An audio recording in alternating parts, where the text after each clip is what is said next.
النادي الاهلي في هجوم في هجوم في هجوم. هو مشعل هو حطها هو بس هو الرجل الاخضر ألان ديوكو لقد فعلها وضرب مرمى الزعيم بالهدف الأول.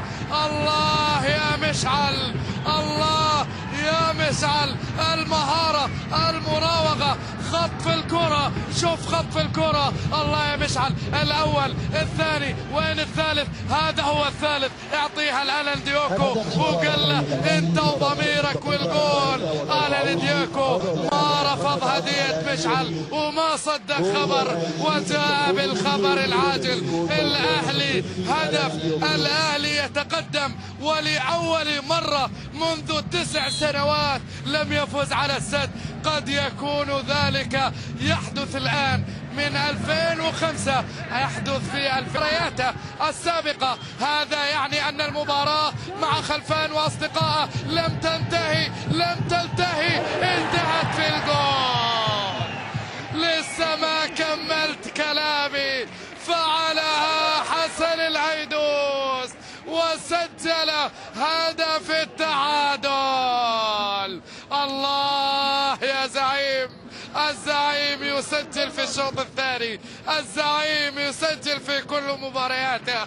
قلت ذلك للأهلي، أيها الأهلي لماذا لم تنتبه بأن السد يعود سريعا في الشوط الثاني. لقد عاد عن الحسن، حسن العيدوس فعل حسنا بأخذ كرة من جماهير الزعيم ما ترحم ولا ترضى إلا بالصدارة. وبالتالي الآن حمزة الصناجي يمر جول.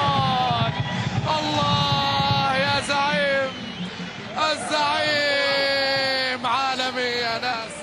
الله الله الله الله، الكبير كبير، الكبير كبير، الكبير سد يضرب الأهلي، يضرب العميد. وحمزة الصنهاجي بديل ناجح سددها بيسراه وسجلنا الهدف الثاني للزعيم. الله يا سد، الله يا سد، الله يا كبير على هذا الأداء الرائع. من للزعيم يا ناس، من للزعيم يا ناس. الزعيم لا يخسر، هذا هو العنوان. لقد عاد من الخسارة ليتعادل وليفوز. من للزعيم يا ناس، من يوقف هذا السد الكبير.